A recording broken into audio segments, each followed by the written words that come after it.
Meu nome é Amanda dos Santos Silva. Eu fui bolsista de iniciação científica da Alexandra durante uns 3 anos. Acho que foi, né? Uns 3 anos. E na UERJ. E hoje eu sou pedagoga, sou professora de educação infantil, trabalho em rede privada. E é isso.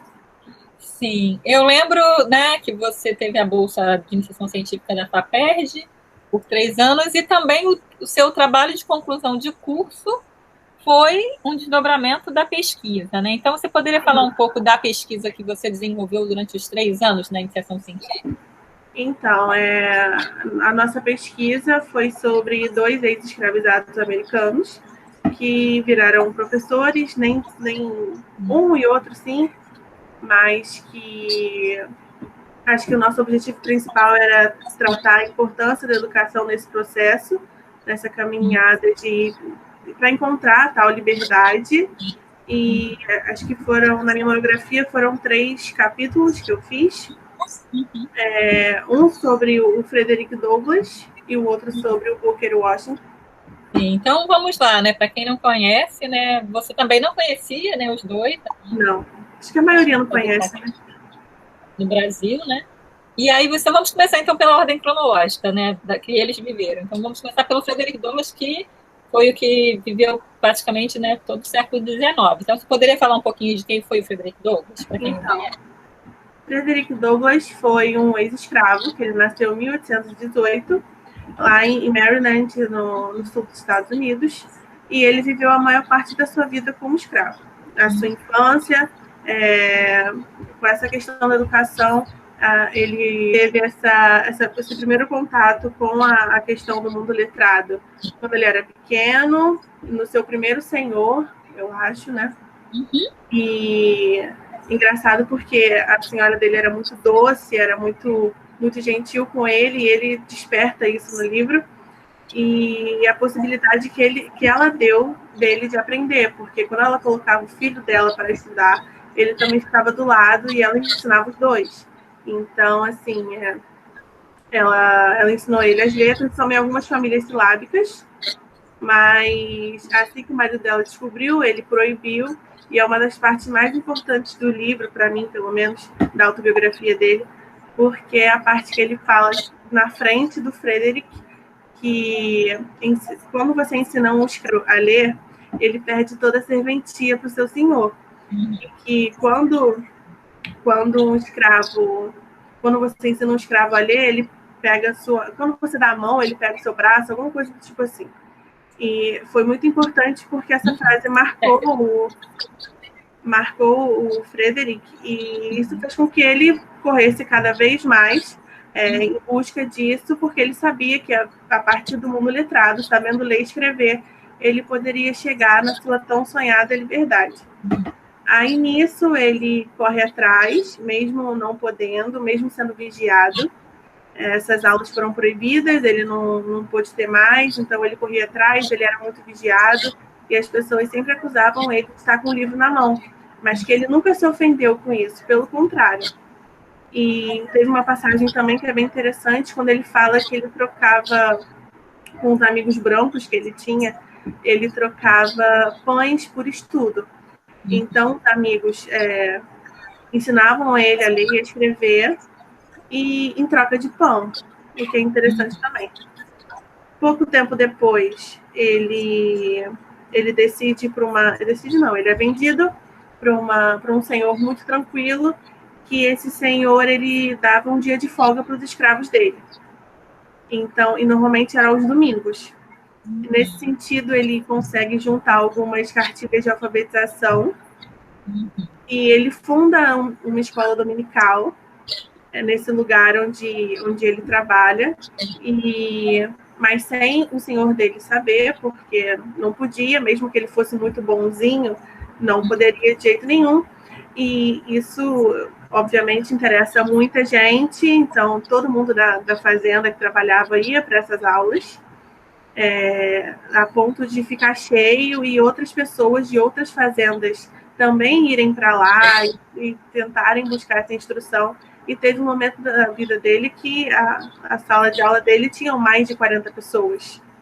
Aí foi quando começou a ter essa preocupação, porque iam descobrir e iam acabar com aquilo que não era fundamental. Depois disso, ele começa nas tentativas de fuga. Ele tenta, acho que 3 vezes, na terceira ele consegue. Ele vai para Nova York, mas ele diz que ainda não se sente livre, porque ele não podia dizer quem ele era, e ele vivia com muito medo de ser capturado. Então, ele consegue, por um amigo que ele faz lá, ele consegue ir para o norte dos Estados Unidos, onde já não tinha mais a questão da escravidão. E ali ele, falando sobre antirracismo, indo, né, oralizar essa questão, discutindo, ele discutia muito na igreja essa questão do racismo. Ele fez, eu acho que é um oralizador que fala, né? Ele foi um orador, né? Isso, um orador, isso. E ele ia discutir no lugar que fosse. A partir daí ele funda um jornal. Isso. E ele funda um jornal e ele também lutou nas causas feministas, podemos dizer. A gente não pode afirmar que ele era um feminista porque ele é homem, mas que ele lutava pelo direito da mulher até ele falecer. É basicamente a vida dele. E aí ele viajou, né, algumas vezes, inclusive. Isso. Ele faz bastante viagens e é interessante porque, já puxando o gancho para o outro, para o Booker Washington, ele se sentia muito mal em viajar porque ele era visto como um estranho ainda. Não era comum ver um negro viajando junto com outras pessoas. E teve vezes que ele foi colocado em vagões separados dos outros. Ele se sentia muito mal. Já o Booker, não. O Booker viajava já misturado com as outras pessoas, por mais que isso causasse um espanto, já que não era também muito comum, mas ele viajava já misturado e ele já tinha toda essa questão de estar mais livre. Isso. E o Frederic, ele viaja, ele, com medo de ser capturado, ele vai para a Europa e lá ele lança a sua primeira autobiografia, que foi traduzida pelo Leonardo aqui no Brasil em 2016. E lá ele consegue, com a venda das autobiografias, ele consegue comprar a sua liberdade. E assim ele vive nessa função de oralizar tudo o que se passou durante a vida dele de escravo. E ele também deu uma ajuda lá para o Abraham Lincoln. Ele também, na Guerra de Secessão, ele fazia as suas demandas, por mais que o Abraham não quisesse muito tocar nessa questão de abolir a escravidão, porque era basicamente a economia do sul dos Estados Unidos. Mas ele consegue, em 1863, a escravidão é abolida nos Estados Unidos. E ele também faz outra demanda, que é a questão dos negros poderem ser parte das Forças Armadas, fazer parte das Forças Armadas americanas. Ele também consegue, mas aí a gente vê de novo aquela grande separação. Os negros, eles recebiam menos, e até o armamento era mais inferior. Isso fazia com que, nessas guerras, os negros morressem muito mais do que os brancos. Então, é muita questão de separação mesmo, de racismo e por aí vai. Foram muitos enfrentamentos, né, que o Frederic Douglass teve ao longo da vida, né? E ele morreu em 1895, não é isso? 1895. Então, Não, pode falar. Não, é que ele viveu mais tempo, né, na escravidão. Isso. Que é o Booker. O Booker já... Ele vive mais tempo e eu acho que ele sente mais essa questão. E ele tem uma questão de enfrentamento completamente diferente do Booker. Eu acredito que ele tenha mais essa questão de vamos para cima, a gente também consegue. E o Booker tinha muito essa visão de embranquecer, podemos dizer de conciliar, né? Uma visão mais isso, fazer algo mais próximo, não mostrar que os negros também podem ser, mas naquela coisa de vamos superar os brancos, porque se a gente fizer do meio X, Y, Z, a gente consegue ser tão bom quanto. Então, eu acho que essa é a maior diferença entre os dois. Sim. E quem foi o Booker Washington, então? Então, o Booker, ele nasce em 1856, bem próximo do ato de emancipação, que foi em 1863, e ele só vive 7 anos como escravo. Ele conta na autobiografia dele, ele viveu numa casinha bem pequena, não era bem uma casinha, mas era mais uma barraca. Ele fala da questão da comida, que a comida era jogada no chão e as crianças tinham que comer. E ele vive 7 anos nisso. Quando ele recebe, a família dele recebe a questão da liberdade, ele vai morar numa fábrica de sal. E ali ele meu Deus. Ali ele consegue ter o seu primeiro contato com o mundo letrado, que é quando ele vê que o barril do padrasto dele é o número 18. Então ele começa a perceber que números e letras dizem alguma coisa para ele. Aí ele pede para a mãe dele arranjar alguns livros, e ela arranja, e ele consegue aprender pelo menos as letras. E ali naquele lugar, ele chega um homem negro que sabe ler e escrever, e eles têm a ideia de criar uma escola ali. Mas esse menino era muito novo, ele não daria conta. Então um soldado negro também, resolveu que daria aula ali, e ele também não pôde participar, o Booker não pôde participar, porque era no mesmo horário que o trabalho dele e o padrasto não deixava. Então ele conversou com esse professor, e ele tinha aula com ele de noite, depois do trabalho. Mas também teve uma briga lá, que ele brigou com o padrasto, não estava dando certo, ele queria frequentar a escola, e aí ele conseguiu. Ele começou a trabalhar em outro momento para conseguir frequentar aquela escola dominical. Aí ele ouve falar nessa fábrica de sal também, sobre uma escola normal para pessoas negras, que eles chamam de pessoas de cor, e acho que era em Hampton, né? Isso. E ele consegue ir aos trancos e barrancos, mas consegue chegar lá, e passa fome, dorme na rua, toda essa questão de não ter dinheiro. Quando ele chega lá, a prova de admissão dele é uma faxina, e ele diz que ele faz a melhor faxina da vida dele para ele poder entrar. Ele consegue entrar, ele se garante, o irmão manda um pouco de dinheiro para ele, e ele fica nessa escola até 1872, que é quando ele é convidado. Ele estuda mais, ele consegue se relacionar entre as pessoas. Aí ele pegou uma vez uma questão de catequizar índios, ensinar índios a ler e escrever, mas também não conseguiu, não gostou, até que ele é convidado para participar de uma escola, de uma fundação de uma escola para negros, e ele vai ser diretor dessa escola, só que a escola não existia, ele descobre que a escola não existia, e que ele deveria fundar essa escola do chão. Então, não tem terreno, não tem construção, não tem nada. A ideia que ele tem é de construir uma cabaninha, onde ali seria a escola, e com aquelas pessoas ele iria construindo aos poucos, até achar terreno, até achar mão de obra e material e etc.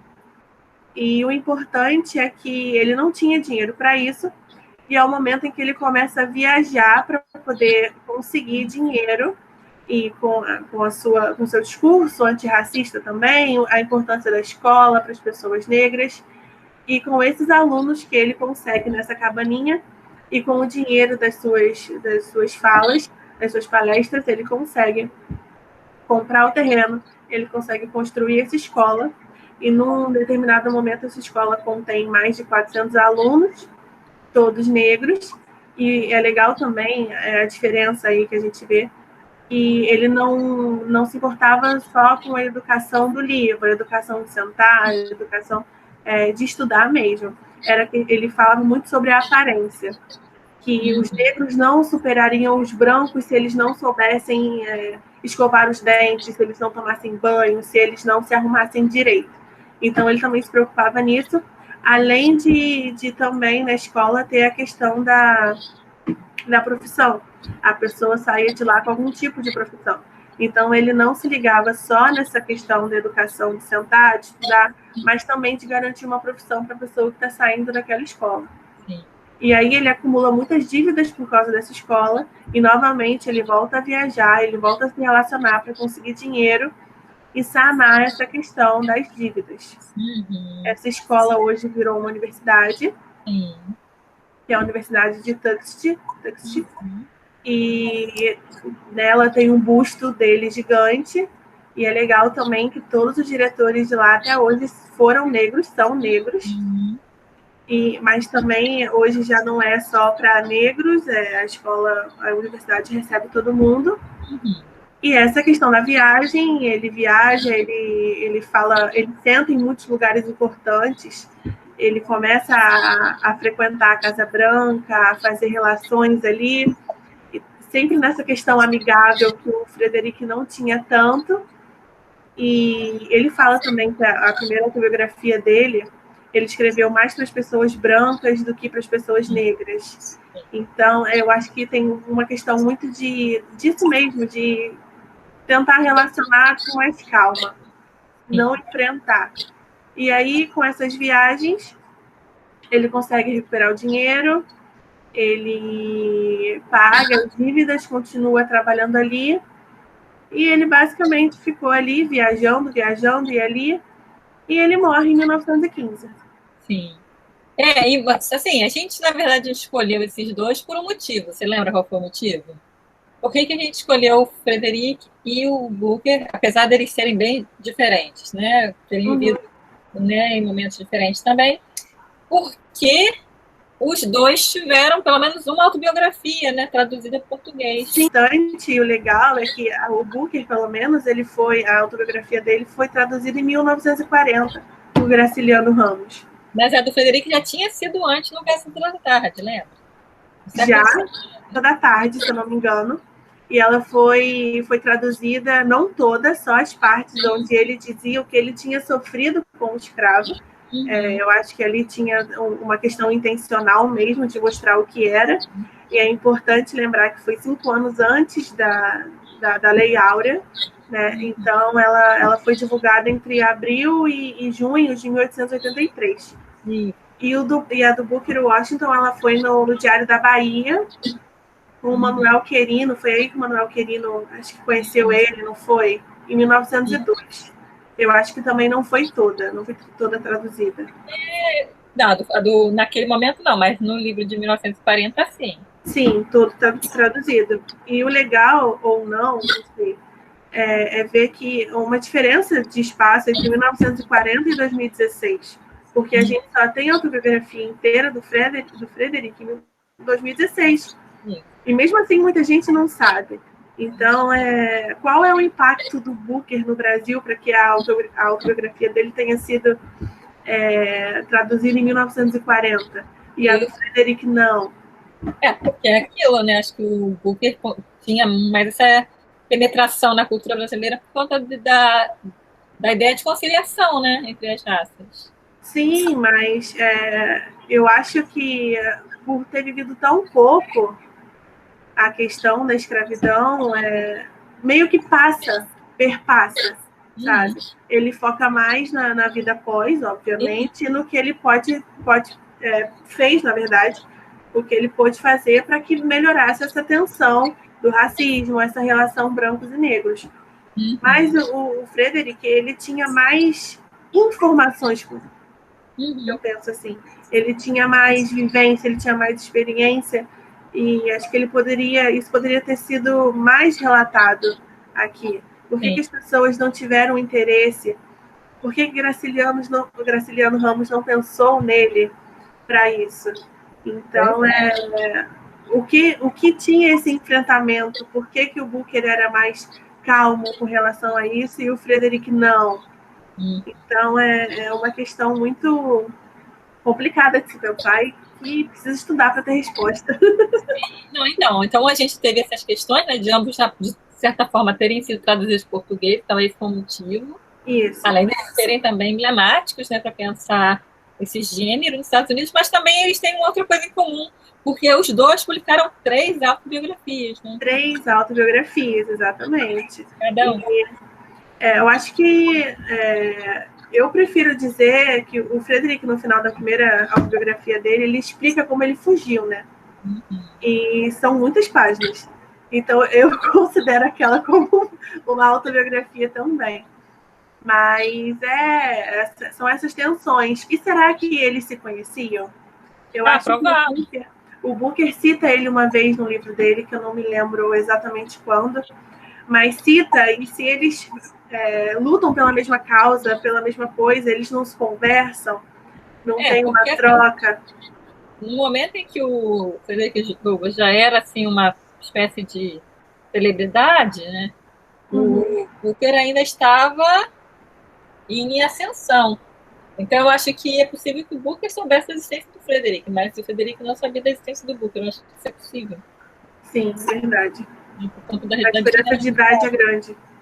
Né? Então, eu acho que é possível que o Frederick até tenha inspirado, né, o Booker a escrever suas autobiografias e tal. Mas agora, já para o final, Amanda, também não é bom que fique muito grande o vídeo, para podermos fazer alguns cortes.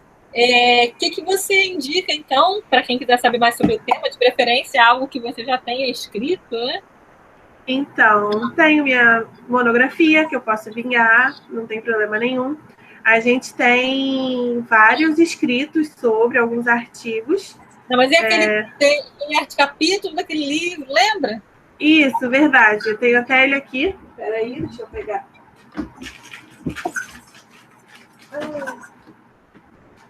Eu não consegui dar esse livro para ninguém, você acredita? Eu não dei, não. Ficou para mim. E tem então, o nosso livro. Uma leitura que você indica, né? Sujeitos em Movimento, que é o nosso capítulo. Na página 143. Sim, qual é o título? Que é Ventos de Liberdade, os significados das viagens na trajetória de dois intelectuais negros.